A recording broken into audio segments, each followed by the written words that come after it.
You drop a cup in a quiet room. It is not a disaster. Nobody is hurt.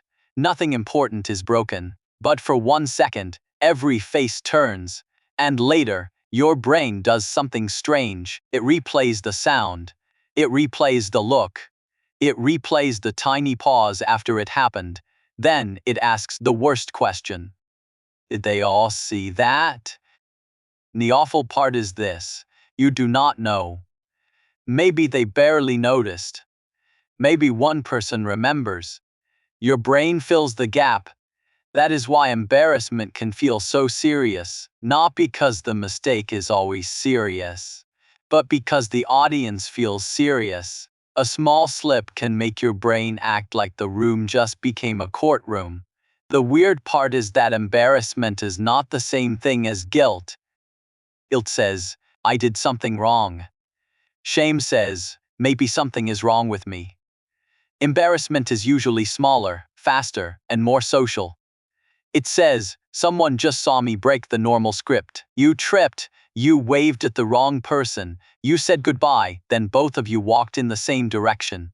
You pushed a pull door twice, then blamed the door. These are not moral failures. They are tiny social glitches. But they feel bigger because humans are not built like private machines. We are built to read rooms. We are built to track faces. We are built to notice when attention moves toward us. That does not mean every embarrassing moment is dangerous. It means your brain treats social attention as useful information. Sometimes it turns the volume too high. There is a famous idea in psychology called the spotlight effect. The simple version is this: we often think other people notice us more than they actually do. In one set of studies, people believed others would notice something about them much more than observers actually did. That is the first trick embarrassment plays. Inside your head, the moment is huge. Outside your head, it may be just one small thing in a busy day. You are replaying the cup. Someone else is thinking about lunch. You remember the sound. Someone else is thinking about email. You are imagining a whole audience.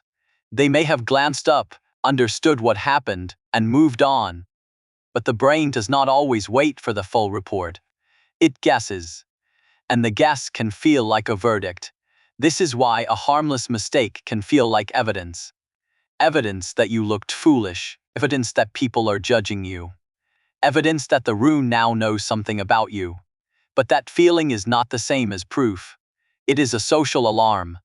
Useful sometimes. Loud sometimes. Wrong sometimes. Now here is the second weird part. Embarrassment can also be a repair signal. So why would a feeling that hurts this much ever help? Imagine two people make the same small mistake. One person spills coffee, snaps, and acts like nothing happened. The other freezes, looks awkward, gives a small sorry smile, and cleans it up. Those two reactions do not feel the same. Some research has found a small twist. In study settings, observers rated embarrassed people as more pro-social. They also reported more trust or desire to affiliate with them. That does not mean embarrassment makes someone a good person. It does not mean a blush proves honesty. It does not mean you should perform awkwardness as a trick. It means a proportionate embarrassed response can sometimes tell other people, I noticed the norm. I did not mean to create a problem. I am still trying to stay connected. That is very different from the way embarrassment feels from the inside. From the inside, it can feel like exposure. From the outside, it can sometimes look like repair. The face lowers. The eyes look away. The voice gets smaller. The body says, I know, I saw it too. And in a social world, that matters. Because people do not only judge what happened, they judge how you respond after it happens. If someone bumps into you and immediately turns around with that awkward half smile, you may relax. If they bump into you and glare like the wall attacked them, you probably do not. Same mistake, different signal. But this is also where we need to be careful. Embarrassment is not magic. It does not work the same way everywhere, and not every visible reaction is read kindly. A job interview is not the same as a dinner table. A joke among friends is not the same as a public mistake at work. A tiny spill is not the same as hurting someone. Context changes the meaning. So the answer is not, embarrassment is good. The answer is stranger. Embarrassment is painful partly because it is social, but it may also be useful because it is social. It points to a possible break, and it can sometimes help show that you want the connection repaired. This is where the old brain part comes in. Here, the ancient angle is only a comparison, not proof. In small, interdependent groups, cooperation was not a solo project. We cannot prove that ancient people felt modern embarrassment exactly the way we do. But we can say this: when other people matter every day, being out of step is not meaningless. If you made a mistake, ignored others, took too much, or broke a shared expectation, the problem was not just inside your head. It was between you and the people around you. That is why the modern version still hits hard. Your body reacts before your philosophy arrives. The heat in the face, the little drop in the stomach. The need to look down, laugh, explain, or disappear. It feels primitive because it is fast. And today, we have added something ancient groups did not have: replay.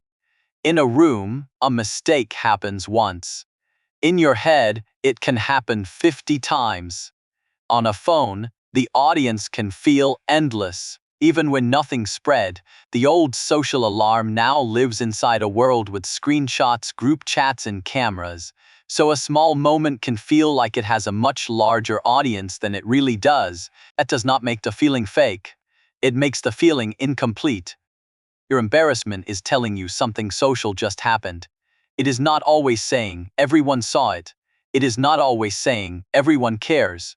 And it is definitely not saying, this is who you are now. Most embarrassing moments are not identity. They are weather. They pass through the room. They pass through the body. They pass through other people's attention faster than your own mind admits. But they leave a signal behind. You care how you fit with other people. That can be annoying. It can be painful. It can keep you awake over something others may have already moved past.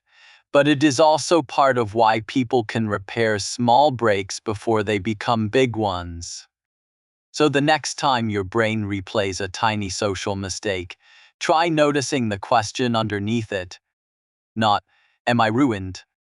But, did I break the connection? And most of the time the answer is simple. Maybe a little, maybe not at all. Either way, you can usually repair it with one small human move: a nod, a laugh, a quick sorry. Cleaning up the spilled coffee. The moment feels serious because your brain is tracking the room, but the room is probably not tracking you as hard as you think. And even when someone did see it, that is not always the end of the story. Sometimes it is the way back in. That is the old brain trick. It turns a tiny mistake into a social alarm. Then, if you let it, it can turn the alarm into a repair. If you want another strange old brain problem, look at the feeling of cringe. Because cringe is what happens when someone else steps into the spotlight, and your brain whispers, somehow, we are in there too.